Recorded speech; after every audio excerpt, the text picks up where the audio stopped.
Y en a-t-il parmi vous qui vivent avec des peurs, occasionnellement, fréquemment, une fois de temps en temps? Il y en a 3 qui ont peur, le restant, c'est tout décourageux.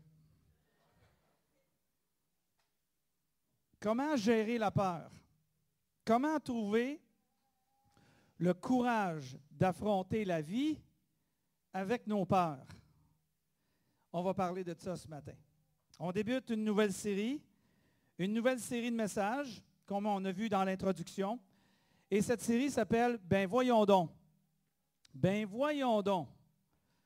Pourquoi? Bien parce que c'est une série qui va raconter, durant les 4 prochaines semaines, c'est une série qui va raconter les histoires les plus célèbres qu'on a entendu parler souvent dans la Bible, puis qui ont le potentiel d'affermir notre foi. Mais, parfois, ces histoires ont aussi le potentiel de créer peut-être un peu de scepticisme. Puis là, on va plutôt dire, ben voyons donc, comme si telle chose pourrait arriver. Alors, cette série va nous aider à grandir notre foi. La beauté dans ce qu'on va lire, dans les textes qu'on va lire, dans les histoires qu'on va parler durant les semaines qui s'en viennent, c'est que même si on est sceptique de ces histoires, puis qu'on dit dans notre cœur ou même ouvertement, ben voyons donc, ce n'est pas déterminant pour votre vie éternelle. Hein? Jésus ne nous a pas dit, crois aux histoires les plus difficiles à croire, puis tu auras la vie éternelle. Non, non, non. Il ne nous a même pas demandé de croire toute la Bible pour être capable d'avoir accès au Père grâce à lui. Non, non. Il nous a simplement dit, croyez en moi pour avoir la vie éternelle. Alors, faisons une nuance avant de commencer, qu'il y a une distinction, même si on a un peu de scepticisme ou beaucoup de scepticisme sur certaines histoires qu'on va parler durant les semaines. Alors, le message d'aujourd'hui, on va le retrouver, ceux qui prennent note de ces choses, on va retrouver ce passage dans le livre de Samuel, le premier livre, il y a 2 livres de Samuel, le premier livre de Samuel, et au chapitre 17, ah bien, c'est étonnant, même ce micro-là ne veut pas fonctionner. Donc, le chapitre 17 au complet, c'est l'histoire de David et... C'est bon. Ceux qui l'ont dit, vous avez le droit à 2 billets. Non, OK. Donc, l'histoire de David et Goliath. Et on va parler, j'ai donné comme titre de message, on va appeler ça le champion. On va parler du champion. Le récit de David et Goliath se passe, pour vous situer, 11 siècles avant Jésus-Christ. Donc, on parle en l'an 1100 ou dans ces alentours-là. C'est à une époque où les guerres étaient très présentes et très violentes. Ces guerres, on les associe aux guerres de l'époque ou de l'ère de fer ou de l'ère de bronze. C'était ces guerres-là où tout était bâti, les armements étaient faits avec de fer ou de bronze. On retrouve un petit peu, pour vous situer, dans cette époque-là, on va retrouver, si vous avez vu le film Troie, avec l'histoire du cheval de Troie, je ne sais pas si vous êtes familier avec ce film-là ou cette époque-là. Et dans ce film-là, c'est le film où il y a l'histoire d'Achille qui combat contre Paris, qui se trouve être le prince de Troie. Puis Paris a frappé Achille, le guerrier. À quel endroit? Je vous le donne en 1000. Au talon. Et de là vient l'expression « le talon d'Achille ». Et quand on fait référence au talon d'Achille, ben, on fait référence à désigner la faiblesse d'une personne. Petite parenthèse historique. Alors, les guerres de cette époque étaient des guerres très différentes de celles d'aujourd'hui, bien sûr. Aujourd'hui, on combat à distance. On envoie des missiles, on envoie des bombes, on a même des drones qui survolent pour que tout se fasse à distance. À ce moment-là, ce n'était pas comme ça. À ce moment-là, les combattants étaient face à face. Tu pouvais pratiquement sentir l'haleine de ton opposant. C'était vraiment face à face. Les soldats avaient leurs épées dans la main, leurs lances dans la main, le bouclier dans leurs mains, et ils combattaient.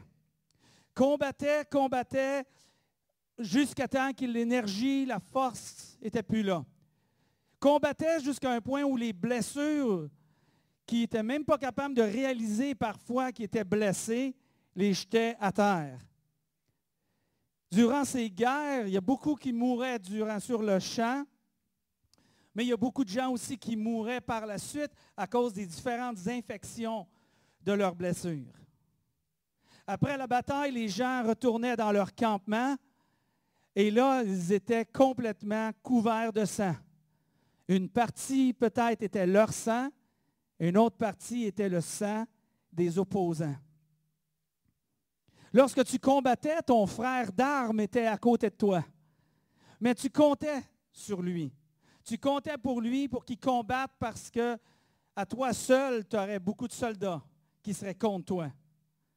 Alors quand que ton collègue ou ton frère d'armes s'enfuyait ou bien mourait, toi aussi, tu risquais énormément de mourir. Et quand que les morts étaient sur le champ, puis que là, les campements retournaient les soldats retournaient dans leur campement, les corps étaient laissés là. Ils n'allaient pas chercher les corps. Alors les corps étaient laissés à dévorer par les animaux. Vous ne trouvez pas que c'est une belle introduction à un message? Mais c'est dans ce contexte-là, qu'on retrouve notre message plutôt, de cette série avec David et Goliath. Ce que j'aimerais qu'on retienne de cette série, de ce message de ce matin, j'aimerais qu'on retienne que l'apparence de courage est épique, mais le vrai courage est héroïque. L'apparence ou le faux courage est épique. On va en entendre parler. Ça va être écrit dans les livres. Ça va être grandiose. C'est épique. Mais le vrai courage, c'est là que sortent les vrais héros. Et on va parler, bien sûr, de l'histoire de David et de Goliath. Mais David et Goliath, c'est beaucoup plus, et je veux mettre déjà en relief, comment peut-être qu'on perçoit l'histoire de David et Goliath. Si vous avez grandi un peu dans la vie chrétienne, si ça fait moindrement longtemps que vous avez dans la vie chrétienne, vous avez probablement eu une perception, un enseignement, une manière de voir David et Goliath, un peu comme celle-ci, que Goliath, c'est tes peurs, si on parle de peur de ce matin. Goliath, ça serait tes peurs, puis David serait celui qui fait face à son ennemi, donc qui fait face à ses peurs, un peu comme si nous serions David et on va faire face à nos peurs, notre Goliath. Pensant que nos peurs, si on les affronte, on va les surmonter. L'histoire de David et Goliath. Mais ça, c'est une compréhension, à mon avis, très superficielle. Très superficielle du texte et de la vie dans la foi. le contexte du combat de David et Goliath se passe à un moment donné, là où le peuple d'Israël était dans un côté, dans une vallée, et une montagne à gauche, une montagne à droite. Et Israël, le peuple d'Israël était tous rassemblés, prêts au combat, sous l'autorité ou le roi Saül. Et de l'autre côté, il y avait les Philistins, dont était le grand combattant Goliath. Alors les deux camps étaient face à face. Et là arrive un champion. Un champion sorti du camp. Quand on parle d'un champion, on ne parle pas, nous, dans notre langage d'aujourd'hui, on va parler en disant un champion, c'est un gagnant. Hein? C'est un vrai champion, c'est lui qui a été le champion, c'est lui qui a gagné, c'est lui qui a remporté. Mais un champion, dans son usage d'origine, fait plutôt référence dans notre contexte de combattant, un combattant qui agit ou qui combat par procuration. Donc, un combattant qui combat pour un autre, au nom d'un autre ou au nom d'un groupe. C'était un duel entre deux soldats qui représentaient chacun leur côté d'armée. Donc, Goliath était ce champion qui représentait, donc c'était celui qui combattait au nom d'Israël. Donc, c'était un combattant par procuration. Et là, il y avait l'Israël qui était de l'autre côté. Alors, le texte nous dit, il y a un champion sorti du camp des Philistins. Et il s'avança vers Israël. C'était un géant mesurant près de 3 mètres, nommé Goliath, originaire du pays de Gath. Alors, si vous voulez imaginer le combat, cet homme-là est sorti des rangs des Philistins. Il s'est adressé à Israël, mais cet homme-là avait 9 pieds. 9 pieds. Avec tout ce qui était nécessaire pour lui pour effrayer son adversaire. Son armure au complet, considérant son casque et sa lance. Et toute l'armure pesait 125 livres. C'est plus que je pèse, moi, en costume de bain. Ou à peu près. 125 livres. Le géant de 9 pieds avec une armure absolument impressionnant. Et cet homme-là, Goliath, s'est approché et a dit, « Choisissez parmi vous un homme. Choisissez-vous un champion qui va parler pour vous. Choisissez-vous un homme et qu'il m'affronte en combat singulier, c'est-à-dire 1 à 1. S'il peut me battre et qu'il me tue, alors nous vous serons assujettis, les Philistins. Mais si c'est moi le vainqueur, et si je le tue, c'est vous qui nous serez assujettis et vous serez nos esclaves. » Goliath est sorti comme ça, en affrontant avec ces mêmes paroles Israël, en les défiant de lui envoyer un champion. Il a fait ça pendant 40 jours. Pendant 40 jours, il a lancé le même défi. Puis à chaque jour, le peuple d'Israël regardait qui pourrait être le champion. Puis à chaque fois qu'il y a quelqu'un qui se faisait regarder un peu trop longtemps, cette personne-là reculait un peu, puis reculait un peu plus. Puis je suis certain que Saül, à ce moment-là, le roi Saül, s'est fait regarder très souvent. Parce que Saül, non seulement était le roi, mais Saül était l'homme le plus grand qu'il existait à cette époque en Israël. Alors, qui qu'on envoie? Bien là, y a-t-il quelqu'un qui a une tête de plus que tout le monde en hauteur?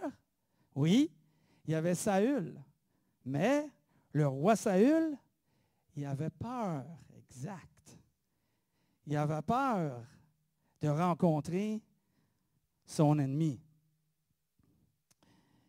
Quand Saül et toute son armée entendirent ces paroles, le défi de Goliath, du Philistin, les paroles du Philistin, ils furent démoralisés et une grande peur s'empara de chacun d'eux. Ils ont entendu ça, puis ils ont eu peur. Démoralisés, ils ont perdu espoir. Ils étaient découragés, ils étaient démoralisés. Il y avait il y avait la tête entre les deux jambes. Les gens avaient peur après qu'ils ont entendu ça. Et c'est là que le récit biblique qu'on discute de ce matin et le récit de vos vies commence à coïncider. Regardez bien. Goliath, David, représente différemment ce que je vous ai expliqué au début. Mes peurs, c'est Goliath. Je suis David, j'affronte mes peurs. Je me représente beaucoup plus comme étant Israël si je veux m'identifier dans le contexte de ce matin. Dans ma vie de tous les jours, je ne peux pas m'identifier comme un Goliath, comme un David. Je ne pense pas m'identifier comme un Goliath, mais je m'identifie comme un Israël. Parce qu'il y a bien des fois que j'ai peur. Puis il y a bien des fois que ça m'empêche d'agir, ou de réagir, ou de rien faire, ou de faire quelque chose. On est tous confrontés à nos peurs, à nos jours, à nos moments. On a tous ça. Même si tu n'as pas levé ta main tout à l'heure. On est tous confrontés à ces peurs-là. Goliath, David, représentent plutôt deux alternatives pour identifier le courage et le faux courage. Le courage et le faux courage. Le courage naturel de l'homme ou de la femme, dans un sens générique, et l'autre, un courage spirituel. Un représente un moment épique, mais l'autre, un moment héroïque. C'est deux manières de gérer nos peurs. C'est deux manières que gérer nos peurs. On peut gérer nos peurs comme l'homme naturel va les gérer. On peut gérer nos peurs et affronter la vie avec nos peurs comme peut-être la pensée du monde qui ne connaissent pas Dieu vont réagir, vont agir les uns envers les autres ou eux dans leur situation.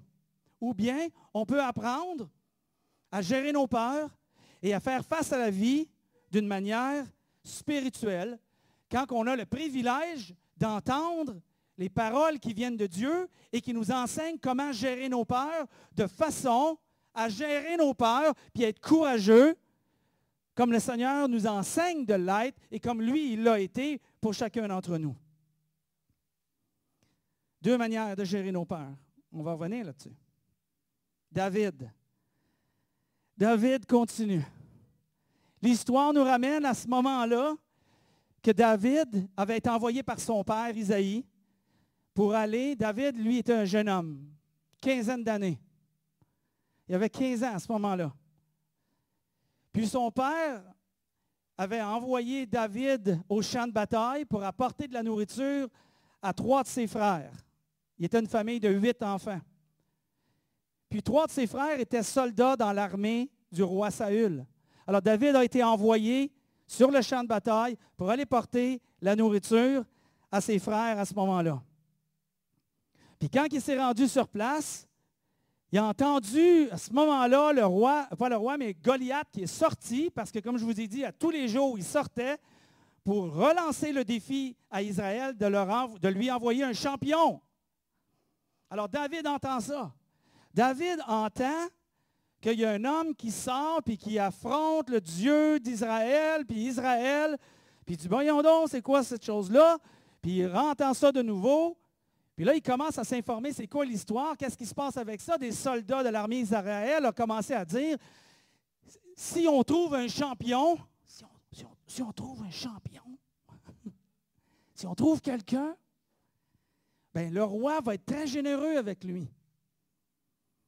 Puis le roi, il a donné des arguments pour trouver un champion, de façon à ce que lui, il n'avait pas besoin d'y aller, assez convaincant. Il leur a dit, celui qui va être le champion, je vais lui donner des richesses. Celui qui va être le champion pour Israël, je vais lui donner ma fille en mariage. Puis après ça, là-dessus, il a rajouté quelque chose d'incroyable, absolument incroyable, parce qu'il s'est dit, avec ce troisième élément-là, c'est certain qu'on va trouver un champion qui va dire, OK, je vais y aller. Il a dit, celui qui va être champion, il n'y aura plus d'impôts à payer. Ouais. Moi, je me suis dit, il y aurait de la moitié de l'Assemblée qui aurait voulu y aller, moi, si j'avais été là, il me semble. Le mariage, les richesses, mais plus d'impôts. Quelque chose. Donc, David s'est informé de comment ça se passe. Puis quand il entendait ça. Alors, David nous dit, quel est donc cet incirconcis de Philistin? Hein, il fait référence à incirconcis en disant, quelqu'un qui est en dehors de la relation avec Dieu, le Dieu l'Éternel, Yahvé. Alors, il dit, quel est donc cet incirconcis, cet homme parmi les Philistins pour oser insulter les bataillons du Dieu vivant? Alors, David dit au roi, Saül, David lui dit que personne ne perde courage. David, 15 ans. Le véritable courage. Que personne ne perde courage à cause de ce Philistin. Moi, ton serviteur, j'irai et je le combattrai. Mais Saül lui dit, tu ne peux pas y aller. Tu ne peux pas aller lutter contre ce Philistin. Tu n'es qu'un petit garçon. Tu es un petit gamin. Il était peut-être italien, Saül, je ne sais pas. Tu n'es qu'un gamin, alors que lui, c'est un homme de guerre depuis sa jeunesse. Goliath a eu la même réaction. L'apparence du courage avec Goliath. L'apparence du courage. Pourquoi l'apparence du courage et non pas le véritable courage? Parce que Goliath a examiné David de la même manière un peu plus tard. Quand que David s'est approché devant Goliath, qu'est-ce qu'il a vu devant lui? Il a dit, c'est un petit gars. C'est un petit gars. Retourne chez vous. Va t'occuper de tes moutons, là. Retourne chez vous. Tu vas-tu me lancer un bâton? Tu vas-tu me frapper avec ton petit bâton, là, comme on frappe un chien? Puis il se moquait de lui. Parce qu'il était un jeune garçon de 15 ans. Il était beau de figure, la Bible dit, un beau roux, un beau bonhomme. Tu sais, à peu près comme... OK, c'est un beau bonhomme. C'est un beau bonhomme. Puis là, il l'a méprisé. Hein? Il l'a méprisé. Voici comment l'apparence de courage agit. Comme Goliath. Comme Goliath. Comment l'homme de ce monde, l'homme sans Jésus-Christ, sans éléments spirituels dans sa vie. Comment l'homme naturel obtient-il du courage ou l'apparence de courage? En méprisant les autres pour se donner du courage, en abaissant les autres pour se donner du courage, en ayant une grande estime de toi pour se donner du courage. Peut-être qu'il visualisait d'être un gagnant. Théorie, très humanisme, de se visualiser comme gagnant. Pense que tu vas gagnant, puis tu vas devenir un gagnant. Pas sûr. Peut-être que Goliath voyait ses peurs, mais éteignait ses peurs, les cachait ses peurs, les cachait peut-être à lui-même ses peurs. Il regardait plutôt ses attributs, qui fait en sorte qu'il peut-être qu'il est grand, il est fort, il va être capable d'y arriver. Mais le problème avec cette approche de courage, cette apparence de courage, c'est que tu te déconnectes de la réalité. La réalité, c'est qu'il y a des raisons dans cette vie pour avoir peur. Il ne faut pas se le cacher, il ne faut pas faire semblant, il ne faut pas se dire, on va triompher, peu importe ce qui va arriver, je vais réussir dans la vie. Pas nécessairement. Il a vraiment s'appuyer sur lui, sa capacité, ses attributs, ses compétences, sa force, sa grandeur, l'orgueil de l'homme naturel. L'apparence de courage. Au contraire, le fils de David, qui était Salomon, a écrit dans les Proverbes, probablement parce qu'il a appris de son père, qui a raconté cette histoire-là à son fils, qui lui a écrit « L'homme sage voit venir le danger et se met à l'abri. » Fais pas semblant qu'il n'y a pas de danger. Fais pas semblant qu'il n'y a pas de problème. L'homme sage, il se met à l'abri. Mais l'homme insensé poursuit son chemin et en subira les conséquences. Wow! Voici plutôt, au lieu de le courage ou l'apparence de courage, regardons plutôt si nous voulons marcher dans les voies de Jésus-Christ, si on veut suivre Jésus-Christ, si on veut honorer Dieu au travers de Jésus-Christ. Voici la manière d'agir du véritable courage. Quand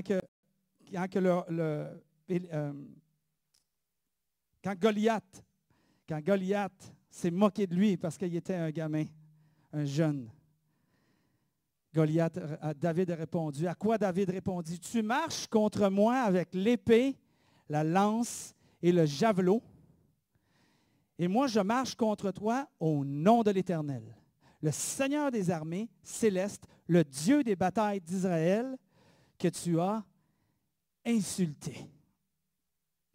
David marchait avec lui. Vous savez avec quoi il a marché? On va revenir là-dessus dans une seconde. Avec une fronde. Avec une fronde. Mais quand on pense à une fronde, des fois, on a l'impression que ça va être comme un slingshot. Tu sais? Non, ce n'est pas ça. C'était une fronde, c'était une longue corde. Puis tu tournais de tout ça, un peu comme les Olympiques, là. Tu sais, quand ils lancent leur, soit le poids ou soit le cercle, là, le disque.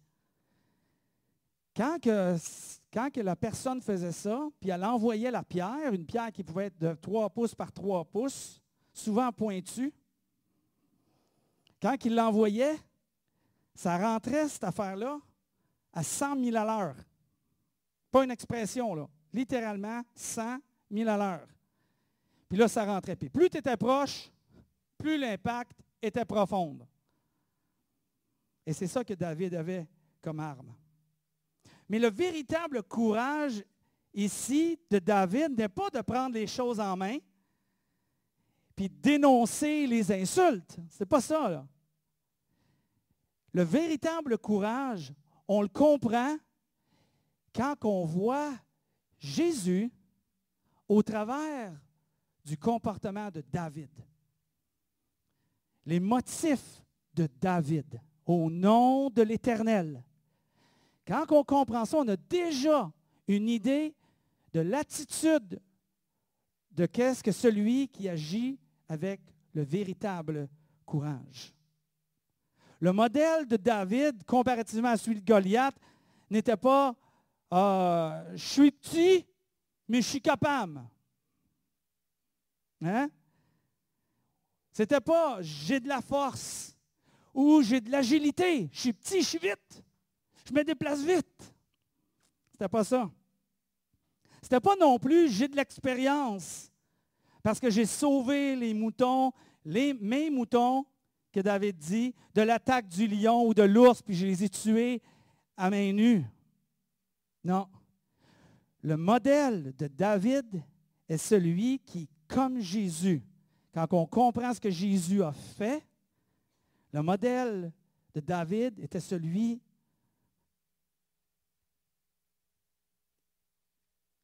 c'est le prochain. Le champion, le défendeur et le substitut. David était le champion. Il cherchait un champion, il en a trouvé un. David était un champion. Était celui qui a donné sa cause pour défendre le peuple d'Israël. Jésus est celui qui a donné sa vie pour que vous et moi, on puisse avoir la vie éternelle. David était celui qui était le défendeur, celui qui regardait Israël, qui voyait leur peur, qui voyait leur manque de force, qui voyait leur crainte, qui est impossible d'avancer, paralysé et incapable. Il a dit, moi, je vais être le défendeur. Jésus est celui qui est le défendeur. C'est ça le véritable, le substitut. Pas Israël qui va mourir. Ce n'est pas des soldats qui vont mourir. Malgré qu'ils ont peur, malgré qu'ils sont paralysés et incapables d'avancer. Ce n'est pas eux que leur vie va être à risque. C'est moi, David a dit. Et c'est moi que Jésus a dit. De façon à ce que toi, tu puisses avoir la vie éternelle promise. De façon à ce que toi, tu ne subisses pas la condamnation, le jugement qui est réservé à cause de nos fautes, à cause de nos erreurs, ce que la Bible appelle religieusement le péché. Jésus a dit, moi, je vais être pendu au bois à ta place. Moi, je vais être le substitut à ta place. Je vais être le bouc émissaire. Je vais être l'agneau de Dieu qui va être sacrifié. Ce que David a fait, le véritable courage, on le retrouve en Jésus étant le champion, le défendeur, puis le substitut.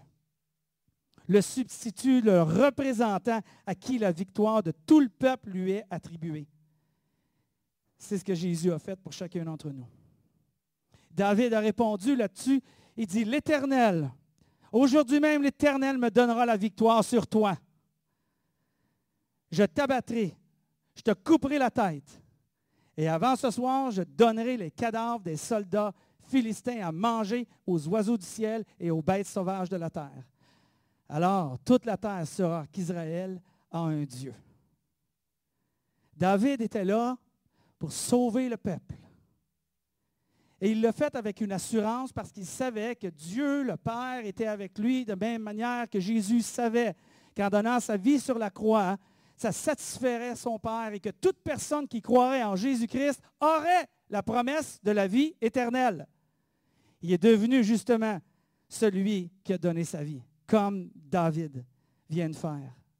Si David avait été battu, et on sait que l'histoire, pour ceux qui ne le savent pas, en tout cas, j'y arrive, que David a gagné cette bataille, parce que si David est battu, Israël aurait été battu. Et si David gagne, Israël a gagné. Si Jésus-Christ meurt sur la croix et reste mort, on n'a plus d'espoir. Il n'y a pas de triomphe pour l'humanité. Aucun. Mais si Christ meurt, pendu au bois, maudit, la Bible dit, est celui qui est pendu au bois, meurt, mais qu'il revient à la vie, non seulement Jésus a gagné, mais tous ceux qui croiront en son nom et en son sacrifice auront cette même victoire qui a été donnée en Jésus-Christ d'une vie éternelle. C'est ça qui est arrivé à David. Et ça, c'est le véritable courage qu'on peut voir. Le véritable courage se retrouve donc dans la foi. Mais vous savez quoi? Ça s'applique la même chose pour David. C'est dans la foi. Le livre de Hébreux, dans le Nouveau Testament, nous fait une liste de quelques personnes considérées comme des gens héroïques. Les héros de la foi. Si vous n'avez pas lu, vous irez voir le chapitre 12 du livre d'Hébreux qui nous fait une liste des héros de la foi. Et parmi cette liste, il est cité héros de la foi 1100 ans avant Jésus-Christ. David était écrit que grâce à la foi de David, il a remporté des victoires, il a été vaillant dans les batailles, puis il a mis en fuite des armées ennemies. Par la foi. Comment le véritable courage s'exprime-t-il? Par la foi, l'assurance et la conviction et la croyance que Dieu est là, que Dieu intervient, que Dieu t'aide, que Dieu t'aime, que Dieu te donne la force, que Dieu te donne la capacité d'y arriver, que Dieu permet que tu traverses l'épreuve, que Dieu enlève l'épreuve, peu importe. La foi fait la différence du véritable courage. Hébreux, dans cette suite d'événements qui nous racontent les héros de la foi, ceux qui ont remporté des victoires grâce à la foi. On nous dit, regardez, il continue en disant, regardez toujours à Jésus. Regardez toujours à Jésus parce que c'est lui qui fait naître la foi, qui est l'auteur et qui la rend parfaite, ta foi. Et le mot ici qui fait naître ta foi, qui est l'auteur, le synonyme qui s'associe à ce mot-là, vous savez c'est quoi? C'est le mot champion. Alors il nous dit, regarde toujours à Jésus parce que Jésus est ton véritable champion. Jésus est celui qui, comme David, fait en sorte que tu vas combattre, tu vas avoir des batailles dans ta vie, tu vas avoir des combats dans ta vie, tu vas avoir des déceptions, tu vas avoir des souffrances, tu vas avoir des temps difficiles, tu vas avoir des temps glorieux. Regarde à Jésus, parce que c'est comme Jésus, comme pour David, il a donné sa vie, puis David et Israël ont été sauvés. Jésus a donné sa vie, et toi, tu as cette même espérance dans la vie. Tu n'as pas besoin de vivre démoralisé, tu n'as pas besoin de vivre sans espoir. Tu n'as pas besoin de vivre dans la peur. Tu as besoin de regarder à Jésus. Pourquoi? Pourquoi tu as juste besoin de regarder à Jésus?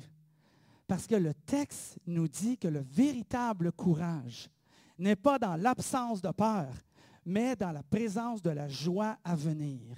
Regarde à Jésus, lève les yeux et regarde la joie qui est à venir. Pourquoi je dis ça?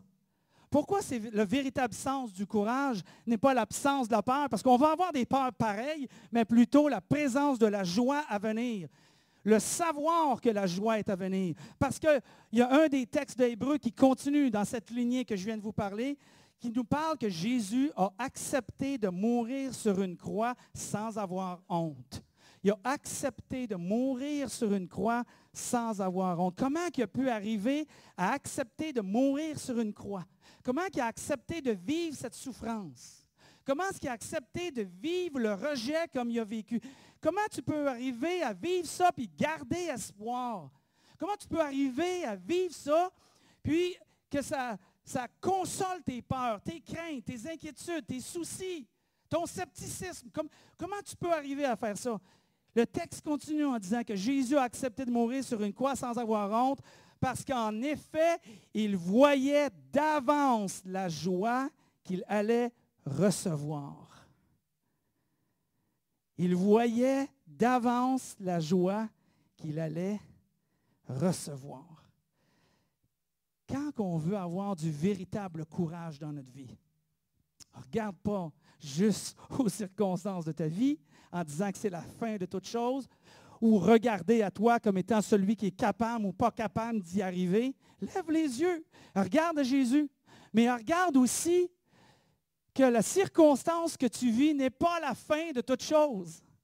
Un jour, cette délivrance-là va arriver et on va être dans la présence de Dieu pour l'éternité. Cette vie sur cette terre, avec une centaine d'années, n'est qu'une goutte d'eau dans l'océan de notre vie éternelle, qui, à ce moment-là, on va être délivré de toute peine, toute souffrance, toute douleur, toute déception.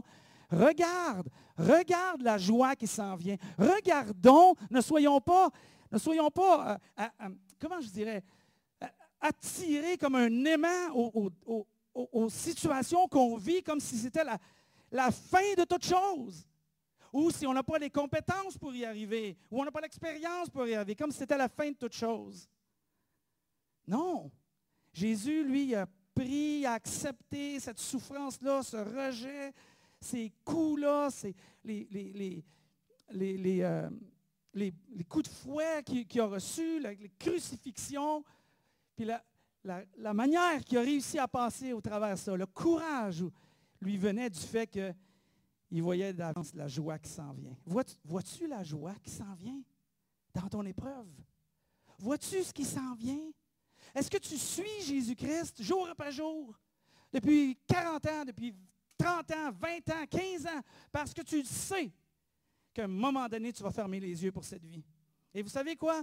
La mort n'est pas une perte.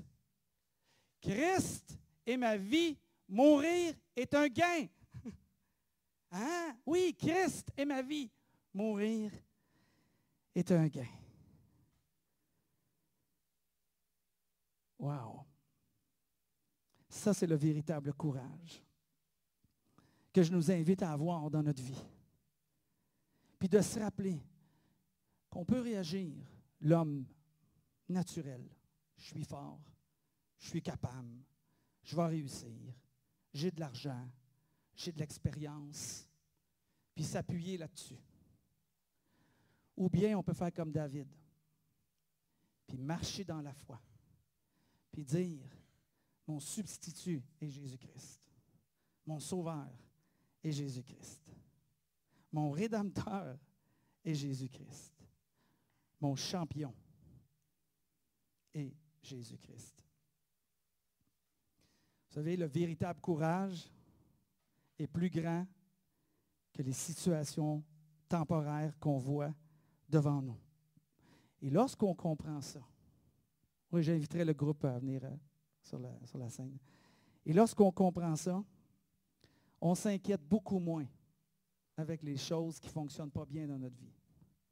Mais lève les yeux. Lève les yeux vers Christ. Fais-lui confiance. Il est ton substitut. Il est ton champion. Tu n'auras pas plus grand que lui, puis il te l'a prouvé.